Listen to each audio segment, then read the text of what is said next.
Hello, welcome to another episode of The High Ground, powered by Premier Companies. Jeff, how are you today? I'm good. How are you, Sal? I'm doing awesome, man. Well, we got in the podcast room with us today a returning guest, the fan favorite, Glenn Longabaugh, our Premier Ag Agronomist. Good morning, all. And before we get to what's really on your mind and out in the field, we got to ask you the question of the day. Yeah. So, Glenn, tell us one of your back when I was your age stories that you have shared with young people today. Yeah. I've got two, right? You're allowed to. I've always got two. So first, I'm often challenged, how in the world do you remember that? And I thought of this because I used an example this week. This week, I got my college chemistry book out to look for delta G's on a. There's a technology in the industry that supposedly is new, right? And basically takes the place of the Haber-Bosch, right? Which is really energy intensive. And supposedly they're fixing nitrogen out of the air into nitrate. So I had to go back and look at my college chemistry book to see what the delta G was, which gives you an idea whether that reaction goes on its own or doesn't, right? How much energy does it take to actually do it? But it reminded me that today, young people have, one of the reasons why I think they don't remember things, they're familiar with a lot of agronomy, but they're not often as skilled in agronomy as they could be because they are so dependent on telephones, right? You can Google things today and get the answer just like that, right? But you don't get any context. You don't get any flavor. In contrast, when Jeff was younger, right, he had to go look it up in a text somewhere. Encyclopedias. Yeah, you went to an encyclopedia. And when you opened the encyclopedia, did you just immediately find the answer? No, you had to search for it. That's right. You had to do a lot of searching. A lot of times you learn way more than what you were looking for on your way to the answer, right? It was all that background that you had to sift through. You didn't just Google, hey, what's the delta G of nitrate, right? It went through some process, right? Now, before you do the second one, I got to tell our listeners, if you're driving, you should probably go back. And I don't know if Thomas showed my face whenever you said, "Oh, I got my college chemistry book out and had to look up the delta G's for." I had this look on my face. I'm sure, like only you, Glenn, would go reference your college chemistry book, and I'm like, you're this way all the time. Well, there's a few things that I'm just a little bit. A few. Yeah, I'm not this way about everything, right? Go look at my pickup right now. My pickup is just total chaos. I've got storyboards and long sleeve shirts, and it looks like a laundry bomb went off in there because this time of year you're walking through corn.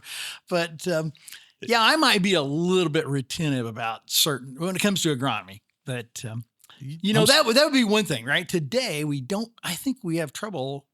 Young people have trouble memorizing things because the information comes too easy. It comes too quickly and you don't remember it. Like if you had to go look it up and it was painful, then you didn't forget it, right? I guess I'm just embarrassed because I didn't reference my college chemistry books when I was in college. So it's funny you say that. I still remember the gas laws, PV equals nRT. Yeah. Have no idea what to do with it, but I still remember stuff like that from. I think we should switch now to the laws of thermodynamics, and let's talk about that. Yeah, there you go. I mean, this is riveting. Well, the other one, right? Whenever I was younger, this is the other direction, right? When I was younger, I would so quickly start projects, right? I mean, like right now, I've got a meter base being pulled back home, and we're trying to put in a new service for that extra electrical meter. Yeah. And so the times, the clock starts once they pull that meter, and they're going to come back and put it in, and I've got to try to get this service in. Well, I'm not really worried about the wiring. What I'm worried about is, trying to get the plumbing all to line up where I can get the wires through it, right? And it just harkens back to, I remember I used to start projects so quickly, and then they were always harder than I thought they were going to be. Today, as an old man, I catch myself overthinking it, and I don't want to start projects, and I put them off and I put them off, and I just overthink it to the nth degree. And then when I finally get to it, it's like, well, that wasn't difficult at all. Right. Just, it's just gone 180 degree opposite. I remember when I was younger, I thought my grandfather, he must lay awake at night trying to find the most painful, slow, painstaking way to do everything. Do everything the hard way. Yeah. And now I look back on it, I was like, oh my gosh, he had this all thought out, right? And that's why whenever he was in charge of the project, it always went really, well. You've turned into Grandpa Glenn. Yeah, I've turned and I am a grandpa. Yeah. So there you go. Anyway, sorry to belabor. No, those are good. Jeff, what's one of your back when I was your age stories? Well, I'm going to be pretty shallow here and not go as deep as the chemistry example. But I think the thing that I like to tell kids is, hey, we didn't have the internet. We didn't have cell phones. We would actually go take off on a trip and actually get a map out and figure out where you're going with a paper map.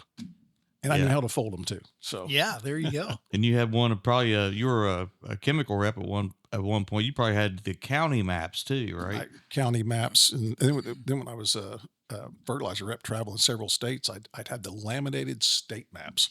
So I could find it. I could find my way anywhere. All in the glove compartment. No room for anything else. Absolutely. But the maps. I think mine is just the independence we had as a kid. I mean, it was things that we did that I would not even dream of turning my 13-year-old loose today. And I don't know why, but I mean, we'd ride our bikes, I think like 25, 30 miles away to Spring Mill State Park and then go through caves all day with one flashlight. And and we would do that and then ride back home. And your parents had no idea where you were at. No, I mean, most times nobody did. And it was just the independence that we had and no way other than a phone, if you were on a landline somewhere, to call or check in. It was a different time. Find a payphone. And yes. Yeah. Back when I started in crops, I mean, I remember back in the Marines, I still remember my Verizon or AT&T your AT&T PIN number absolutely. Or card number. Yeah. And that was what you put in for your long distance calls. That's right. Yeah. Yep. Well, that was a good trip down memory lane. Yeah. But sorry to have belabored that. Let's come back to current events. Sure. And Glenn, what's on your mind? Tell us what's going on today. Yeah, well, there's lots of things on my mind, right? If I look in the rearview mirror, I'm looking at the soybean crop. It's finishing up pretty quickly. Right? We're at the end of August. Yeah, we're at the end of August, and in some cases that's probably timely, right? If we've got 2.6 soybeans, 2.7 soybeans, then probably they were planted really early, they probably should be finishing up right now. But we've got some beans that are maybe a little fuller season than that, and maybe weren't planted in early April that are starting to finish up. And that's probably not such a good thing, right? It's probably got to do with the weather, right? It's pretty dry. Was it just the dry weather and stuff that's turned these things so fast? That's a great question, Jeff. It's actually a couple of things, right? Part of it is it's accelerated because of the dry conditions. Part of it is just, to be quite honest, it's systemic disease, right? It's things that we don't cure with fungicides, right? I'm a big fungicide proponent, but there's a lot of diseases that infect soybeans and corn both that we really can't influence much with fungicides, right? So things like in soybeans, it'd be things like SDS, brown stem rot, the diapors, which would include phomopsis and stem canker, right? And we have a couple different versions of stem canker. It's sclerotinia, white mold, which we don't have much here, but we do now have red crown rot in our service area, right? So these are all soil-borne pathogens that infect the plant. They live latent in that plant. In other words, they're kind of in I wouldn't say resting stage, but the plant when it's in vegetative growth is just not a very good host. And so they don't really thrive. But once they get into reproduction and the plant becomes much richer in photosynthate, then the diseases, you've heard me say it's like tapping the keg, the party is on, and they really thrive in that plant. And typically what ends up happening is they shut down the vascular system. You start to see that symptomology that you get with SDS, right? There's several things that causes that intervenal chlorosis and then often followed by reddening if there's phytotoxins involved or necrosis. Anyway, when these things happen, it typically doesn't bode well for the crop, right? It depends on when they come in, right? If you're an R6 and you prematurely senesce, right? You die prematurely, um, then you probably didn't get hurt much on yield. But if it happens somewhere in the middle of R5, then there's probably significant yield loss, right? And and you've seen that before, where areas die in a field, you run a combine through them, and these little Yeah. green, instead of being buff and being round, they're smaller. Oftentimes they're discolored, they're greenish, that sort of thing. Um, Oftentimes that's symptomology that you've had, plant perish from some kind of systemic Mm. disease. And of course, that's exacerbated on a year like this, where we went through July with really good rainfall. Got into the first part of August. Sal asked me about this the other day. He Mm. said, "Man, I thought just a couple weeks ago you said we were at field capacity and Yeah. this crop was made," and that was true, right? 3 weeks ago we were pretty close to field capacity, but you consider like our corn crop. Um, which is progressing really quickly also, right? That corn crop is pulling during early grain fill. It's pulling a third of an inch of moisture per day, and you figure our really poor soil, I shouldn't say poor, our really coarse soils here, our bloom fields, our alvins, right, they probably have an inch and a half usable moisture. Some of our really good soils would have probably in excess of 2 inches. We probably average just under 2 inches of usable moisture per foot, right? And you consider corn roots about 4 feet. um, to nutshell it, we get about 6 days of usable moisture when we're at field capacity per foot. And so you go 3 weeks down the road and suddenly you're at eight, you know, you've used up the majority of your usable moisture. And that's why you see crops really starting to struggle a little bit. Fortunately, we're, we're at R4, R5, even on, we're in the middle of R4, uh, first stages of R5 on this late planted corn. That's probably what's most in jeopardy. And I'd say, um, if we get rain on Friday, that will help a lot. It's now about kernel depth, and we're probably not going to have a lot of abortion. It's really about kernel weight and kernel depth, right? Okay. On those soybeans you were talking about, Excuse me. when we have these kind of conditions, will that lead to small seed size this fall? Yeah, it can, right? But remember, that's all tied to maturity, right? So these early maturing beans are probably going to take it on the chin the most. Or if you have a fuller season variety that senesces instead of the 1st of October, senesces the second week of September, right? That's also going to have an impact on seed size. But soybeans are just weird ducks, right? What I'm worried about is I actually made an application, believe it or not, Saturday, right? So Friday I delivered crop protection products on a 4.0 that was planted um, mid-April. But to just give listeners kind of an insight into how my pea brain works. I was in this field. There are racemes at the top of the plant that have 4 and 5 Yeah. pods, right? So there's unbelievable potential. In fact, they've already started lodging. These weren't planted particularly thick, but they obviously were too thick for this kind of ground and this kind of year and this planting date and that maturity, right? So all these are influenced whether it's too thick or not. But my idea is, even though there's a plot in this field that's planted a week and a half later, and it's still just dark bluish green. The rest of these are getting pale, but I can tell they've got Cercospora in them. And what I really am trying to do with a low dose of nutritionals and a fungicide and insecticide is just take a little bit of stress off, because I don't want them to abort those pods, right? The thing that could be most crop limiting right now isn't them just dying prematurely. They're going to go full term. It's more a function of them getting stressed here at the 11th hour and aborting some of those lower pods. So you think the yield potential's there to pay for that application? Yeah, it's almost superstition on my part, right? I'm not convinced that it will pay for itself, but I'm not taking any chances when there's that kind of Mm. opportunity. The last time this field looked like this just now you'll think I'm an idiot savant. But the last time this field looked like this was 2017. And in 2017, we went from the second week of July to the last week of September with no appreciable rainfall. Beans made 92 bushel. And uh, I'm telling you, the first week of September, they started coming apart really badly, right? And I probably lost. There were low places. This field has, like old creek beds. It's the artifacts of where before there was a dredge creek there next to it, a dredge ditch. It used to have, a creek that meandered through this property, right? And you can't really see it. It looks level, but yet I know where they're at because they hold moisture so much better. In those spots, the beans were way in excess of 100 bushel. Wow. And yet the places that were higher, that were more well drained, were 70, 80 bushel, right? So that Mm. gives you an idea. That was that was one of my first years of really experimenting around with trying to make a whole field of 100 bushel soybeans. And boy, I learned a lot from it that year, And right? that was part of what you came back to us with was we give up on soybeans too early. Oh, So absolutely. back to you spraying on Saturday. Absolutely. Um, Kind of follow up on Jeff's question there.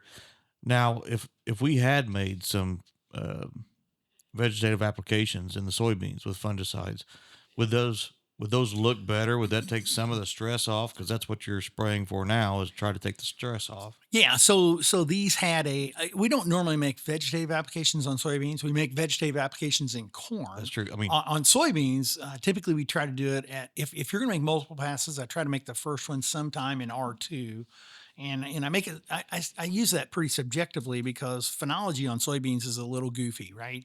And in fact, R1 is a flower, R2 is fully flowered, R3 is when you have a 3/16 pod in the uppermost four nodes, right? Well, that sounds like it's just this, steady progression, but it's not really that way, right? Soybeans often won't get over about V7. You never really see V8. It goes to R1. And most times it does. You don't even see V7. It goes from V6 to R1, and um, if you go out there within a week, it'll look like it's R2 because there'll be flowers at the uppermost nodes. But that plant really is not at R2, right? It's getting ready to go into grand growth and it's going to be growing because we grow indeterminate soybeans. It'll grow vegetatively and reproductively at the same time. And you'll see the new growth kind of run away from the flowers. And then sometime generally at the end of June, 1st of July, you'll see the flowers catch up with those new nodes that it's put on real rapidly. Does that make sense? hmm And so when I say R2 could be, the 1st of June and R2 could be the first week of July. R2 is a much wider window than what you see in a plant physiology book, right? And oftentimes you could almost go backward in stages. Well, we don't really go backward in phenology. So here's what I would tell growers. but by definition, Yeah, by definition, it would look as yeah. though it's gone backward. Here's what I really look for as a grower, right? That's what growers need to know is how do I really judge this? I know that when those rows start to knit together, right? And typically that happens sometime in mid-June on early planted beans. When they start to knit together and you get a really dense canopy, that is a wonderful time to go in and actually make your first application because that's when you start to see septoria, which has been living as a saprophyte in the residue on the ground, make that jump into the lower leaves, right? And they make that jump into the lower leaves because that's when you start to see favorable environmental conditions. Why do you have favorable environmental conditions? It's because the crop is knitted shut and it stays wet longer into the morning. And Mm. remember that for spores to germinate and actually infect the plant, you typically have to have some free moisture on the surface of the leaves. So that's the why we do it at that time, right? It's sometime in R2. I would tell you that when you see the rows close, that's a great time to go take a tissue sample, right? So you can make it hmm a nutritional application with some kind of insight, right? With some kind of competitive intelligence. And then that following week, make your first fungicide and make a nutritional application. And then the second one is typically, uh, for early planted soybeans, it's going to be at the end of July, 1st of August. Um, Typically, we want in that R4, R4.5, where we've got pods all the way to the top of the plant, but they really haven't started filling yet, right? They start filling at R5. That's a wonderful time to make that second pass. And that's typically when we want to use uh, better, stronger, more robust fungicides because that's when all your yield is going to be built, right? mm And so we want to try to protect them through that grain fill period, which is really R5 on soybeans. Probably the single most important stage. And most of the time we've given up Huh. on soybeans by R5, right? So I guess I'm getting more confused if I'm a soybean farmer Right. and I sit here and listen to you, I can't just go plant beans and go, well, I'm going to go make this application. Then I'm going to make this application on this date. I really need to be out there in that field. Um, I'm guessing I need to have my account rep with me to help. Great. Yeah, 'Cause- absolutely. Because I used to think that, hey, we just go out there and June 15th we'll make this application and we're done. Oh, Jeff, that's so insightful. And that's exactly right, right? Your account reps have been coached on how to raise 100 bushel plus soybeans, right? On high yield soybeans. And ultimately, they can be a great sounding board. And by the way, if they have questions, my phone, I don't screen calls. So they can get a hold of me pretty. Sal and I, you screen our calls. Yeah. But, Yeah, well, you're different, Jeff. you're special, and but no, we try to be accessible. We're trying everything possible to make our clients the winners, right? And how you do that is by being good students of plant physiology. There's lots of disciplines in agronomy, right? Whether we're talking about plant nutrition, we're talking about killing weeds with crop protection products, but ultimately all the disciplines of agronomy, whether you're talking about soils, herbicides and plant protection, all of these things really are in service to plant physiology. If we can do what's best for the crop, it'll almost always make the grower more money, right? Because if you raise a bigger crop, you're going to probably be more successful. And sometimes we get caught up, right? This fall, with the commodity prices the way they are right now, it's going to be difficult. We're going to have to make hard decisions, right? Do we make a P&K application or do we trade that corn head in that, really needs to be rebuilt? Well, I can tell you that the best dollar spent is investing in the crop, not in the equipment, right? Maybe we just rebuild the corn head and go ahead and make P&K applications. But with what you did on your farm, you're telling us that even with these tough commodity prices that we're faced with, you think there's still an opportunity to go out there and get a late season application and maximize these yields. Yeah. Here's what I'd tell you, Jeff. If you've ever run a combine through 100 bushel beans, right? If you've ever experienced that as a grower, and I have to be careful talking about this because it makes the hairs almost stand on the back of my neck. You cannot wait to do it again, right? I'm telling you. And so when you see that potential in a field. So you're addicted to 100 bushel soybeans? I'm addicted to, I'll tell you what, there is nothing more profitable on my farm, right? There's lots of folks can raise really, really good corn, but there's not so many people that can raise really good soybeans, right? It is difficult to raise 90 plus bushel soybeans on purpose, right? What's your record? I think 2 years ago, I had a 104.6, which is probably my highest that I've turned in the local contest, right? Nice. So, but you know what? What you said a while ago is really a valid question. Is every field a contest field? Absolutely not. Do I do 2 passes on every field? No. I do 1 pass on every field. And if you're going to make 1 pass, you're not going to make it, you're not going to make it willy-nilly, right? It really needs to be at R3. And and everybody's data supports that. So I can't just load the sprayer up and say, I'm going to go cover all my beans today. I'll tell you what, I could almost do that. If you tell me when you plant, I can tell you whether you're going to go the first week of July or you're going to go the second week or the third week of July, right? Because they start to even up. If you plant in early, if you're going to make 1 application and you've planted early April, you're probably going to make that application in the first 2 weeks of July. If you planted in May, you're probably going to make them in the second or third week of July. You're saying, well, wow, that's a big difference. Well, you realize that planting date doesn't have a huge influence on senescence because there is a photoperiod sensitivity. There is sensitivity within soybeans to day length, right? So they start to even up, right? 10-day delay in planting only delays senescence about 4 days. Did you know that? It's not a equal. No, it's no, not no. a 1-for-1 conversion. Yeah. So back to fungicides, right? If we're making 1 application, there is a perfect timing, right? The Syngenta and Bayer and BASF all agree on, and that's R3. Why is R3 so important? Because if you make it earlier than that, it's not going to last long enough to get you through grain fill, right?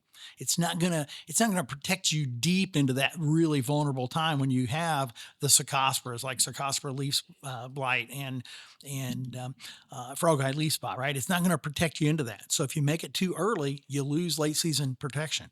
If you make it too late, if you try to focus it on the cercosporas, right, do it at R4, which would be a pretty good timing, you probably just sacrificed all of the lower nodes, right? Because the first disease you get is septoria, and septoria starts at the bottom and it works its way up. And what we know about soybeans is if you lose those um, leaves, right, which include a petiole and 3 leaflets, if you lose those off of the bottom and middle of the plant, you abort pods off the bottom and the middle of the plant because soybeans sequester photosynthate so much differently than corn does, right?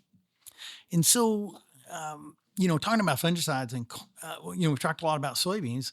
Um, corn has had a lot of,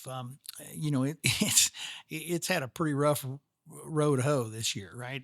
So to speak. We had tar spot early. Tar spot didn't predispose the plants.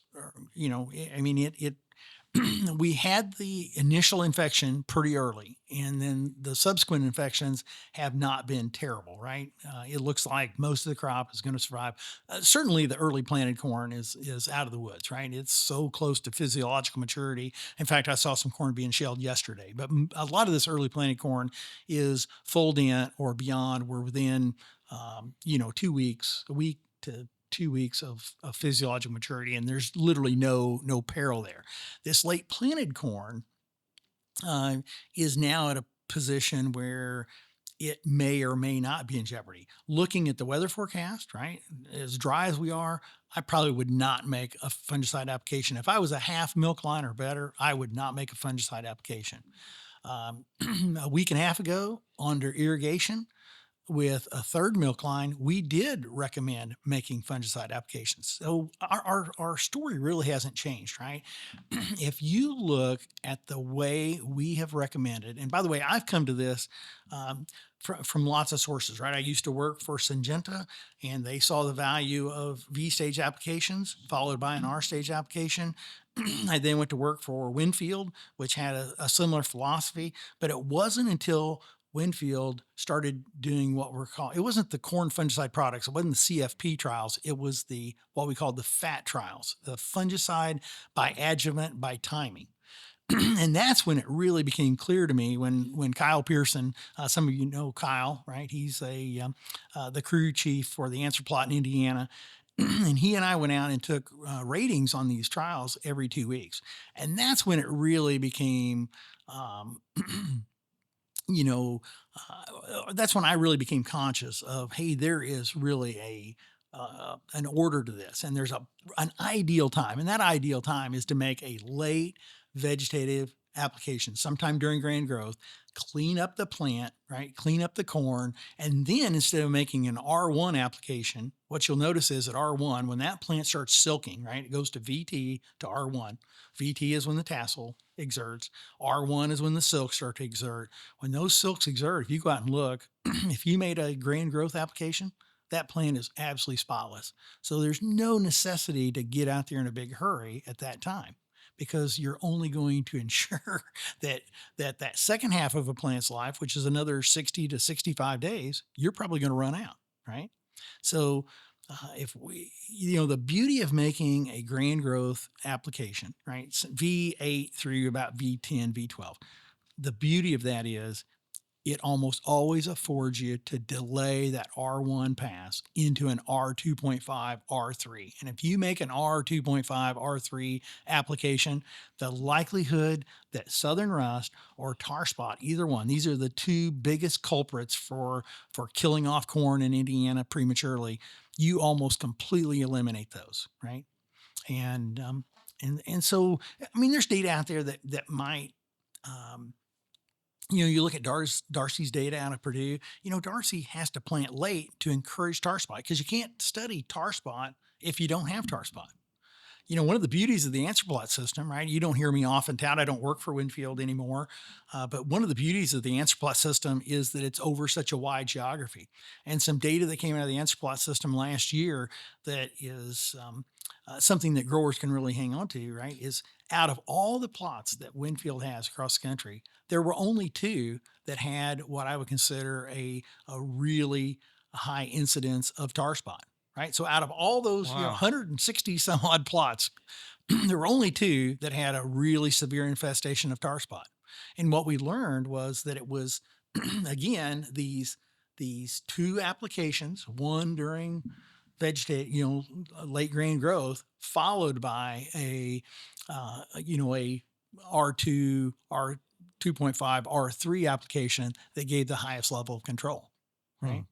So, yeah, I would caution growers, right? There's lots of consultants out there, and they all have. I don't think anybody means growers harm, right? I wouldn't imply that. I think most consultants, they want to do what's right, but it does become self-serving, right? If I make an R1 application, if I encourage somebody to make an R1 application on a plant that's perfectly healthy, and then tar spot comes in, they're probably still going to have to follow that up, right? Where if they use the strategy that Premier has been using now for several years, it is still probably the single best recommendation they can have, right? For timing, and that is multiple applications, making one in the V stage, one in the R stage, Yep. but postponing it not from R1, but more like an R2.5, R3. By the way, R2 is typically brown silk. That's blister.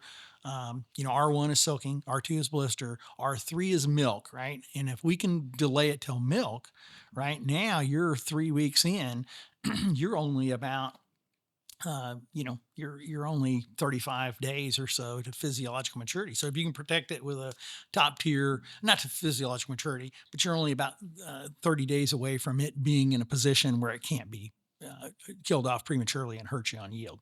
Follow up question with that. Yeah.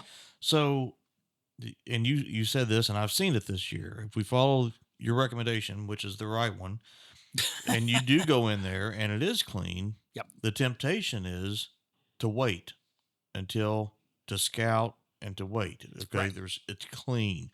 You sprayed at V10, V11, and there's nothing there. Yep. No gray leaf, and so the temptation is, well, let's wait till we see some symptomology of some kind.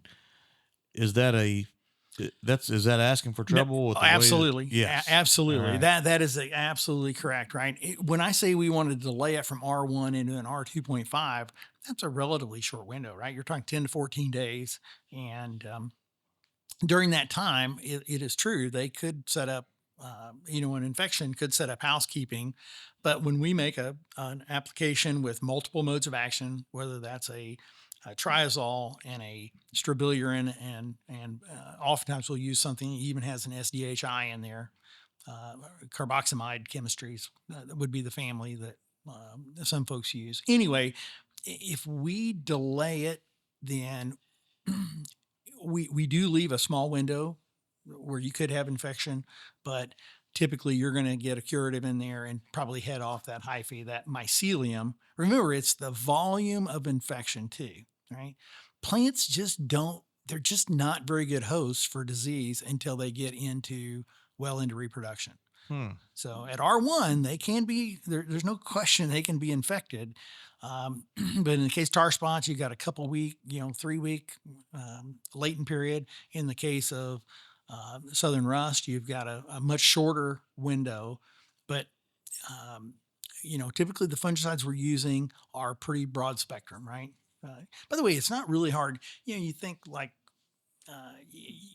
when we think of things like rust, right? It's a basidiomycete. It's crazy prolific, right? Puts out lots and lots of spores. It's not hard to kill, the spores, right? Most of the preventative fungicides we use are really effective at killing the spores or killing off the new growth as a spore germinates and grows across the surface, whether it's actively penetrating through what's called an aprosorium, or whether it's just trying to grow into a stomata. that's how strobilurins work, right? And I don't think there's a huge difference between, personally, I've looked at lots of different products from azoxystrobin to pyraclostrobin to trifloxystrobin to picoxystrobin. I mean, all these strobies work relatively well. Um, but that's not the problem with southern rust, right? The real problem with southern rust is killing them all, right? It is so prolific and there's such a density of spores, right? And that doesn't happen until you get well into reproduction, right? Early in the season, right? When Kyle and I would walk through those plots, oftentimes we would find where the initial infection, right? Where a southern rust spore blew in from the south, infected a corn plant, and you might have 2 or 3 plants here that are infected. When you came back 2 weeks later, that whole block would be infected with southern rust, right? Wow. And so just think, it didn't go through 4 generations in that 2 weeks. It went through probably a single generation, and that's just how prolific those. When it sporulates, it puts out lots and lots and lots of spores. Think of that as like the seeds. Yep. But anyway, whoa, I can't believe we spent this much time talking about fungicides and plant protection. I mean, we're going into fall. There's so many things that are. You mentioned right before you sat down, we was just kind of talking about that. So what do you recommend now going into, well, we're getting ready to go into 2025, our first plan for it. Sure. And we are at harvest in some parts of our territory starting. So what do you think about cover crops? What's on your mind for weed control? Sure. Let's wander into those territories. Yeah. Well, just briefly on cover crops, right? There's a big opportunity. If the crop comes off earlier, that doesn't normally bode well for the yield, right? Typically, if it dies prematurely, senesces prematurely, we lose a little bit of yield because we typically lose kernel size, or we lose soybean size, we lose weight, that sort of thing. But the opportunity is we all like to cover crop our highly erodible acres. And what we have been resigned to on soybean ground, right? Because soybean ground washes worse, but typically soybean ground is getting rotated to what, Jeff? Corn. Right. Is cereal grains a really good option in front of corn? Yeah. I'd go clovers. Yeah, there you go. So Dan Quinn would suggest that there's up at Purdue University would suggest that there's a really deleterious effect most times to planting corn behind cereal grains. And so if you're going to get a soybean crop off really early, man, I can't think of a more ideal time to put out a cover crop that's leguminous, right? Something like a berseem clover, a balanza clover, a crimson clover, right? And you could put other things in there with it, right? Something that self-terminates, like an annual, not an annual, but a spring oats, right? That was a Freudian slip. We want to be very careful with annual ryegrass, right? Annual ryegrass is it's very difficult to kill, and guys have used it successfully. It does a wonderful job of structuring the soil. But if you're a small grain grower, then you probably should avoid annual ryegrass, right? Yeah. What I was really searching for there is spring oats, right? Spring oats self-terminate, do a pretty decent job of structuring the surface and holding, holding erosion. But yeah, to me, that would be, we could do that aerially, and it is a little dry right now. But, you can't wait till you have rain and have 14 things on your plate. Right now would be an excellent time to start thinking ahead about that, right? And there's no question that corn loves to follow legumes, right? No question. When you think about weed control, it's never too early to think about weed control. And you think about all the failures we had this year. Most of our failures, even yesterday, I was in some soybean fields that had been sprayed twice before with Liberty. And when I saw the field, it's like, I'll about guarantee you these guys, you could tell some of them were late hatch, right?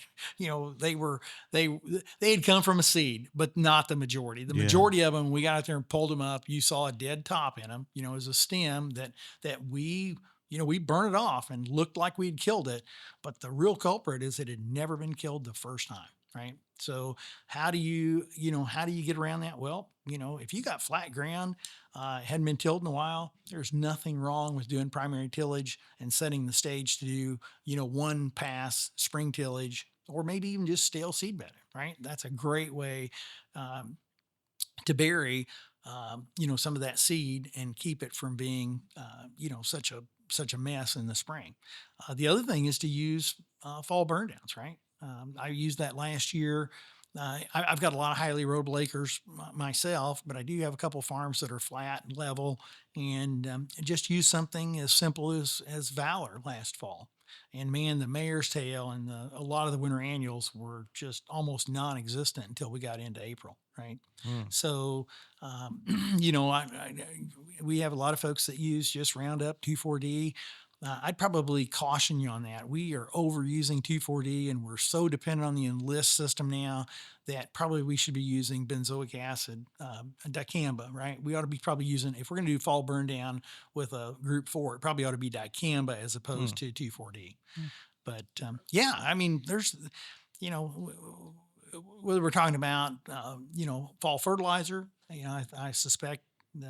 Don't cut that. That's No, Jeff. Yeah. I'm not going to cut your fall fertilizer, but you know what? We're all looking at this as a grower. When you see $3.50 corn and you look at the basis, which is crazy negative right now, you can't help but have a little bit of the it's hard not to have the vapors, right? And yet so how could a grower make the mostest for the leastest? Well, if you've been flat rating and you haven't done soil sampling, grid sampling for a while, this might be an excellent time to catch up on your grid sampling. And then instead of just broadcasting flat rates, right, which probably hasn't been a terrible strategy because we've been removing, right, this will be, I suspect we're still going to be impressed with this crop, right? So this will be 5 consecutive crops that were way above normal, right? And so if you've been flat rating, replacing the mineral nutrition, that's probably not been a terrible strategy. But this year, maybe to make the mostest for the leastest, you have your grid sampling caught up, or maybe you take the grid samples from last year and you actually implement them and you variable rate your P&K this year. I think that'd be a great strategy. It's really the right thing to do any year, but it's just harder to implement. Yep. Good. Yes, especially with phosphate prices. Phosphate prices are high. We've got some things going on in this country with countervailing duties and stuff. So our phosphate numbers is going to stay high for probably another year and a half. So I think that's one that we really need to, help the farmer make some good decisions there and weather this storm. Look at crop removal, do the, your grid test, variable rate, perfect advice. Absolutely. All right. Well, Jeff, you have anything else? I'm calling Purdue and asking for my chemistry book back. You just rented it and gave it back to Follis? I think so. Wasn't that the bookstore, Follis? Yeah. I'm going to Follis this weekend. Give me a chemistry book. There you go. All right. Well, that's another episode of High Ground powered by Premier Companies. Glenn, thank you for joining us. It was my pleasure. All right. Have a good day.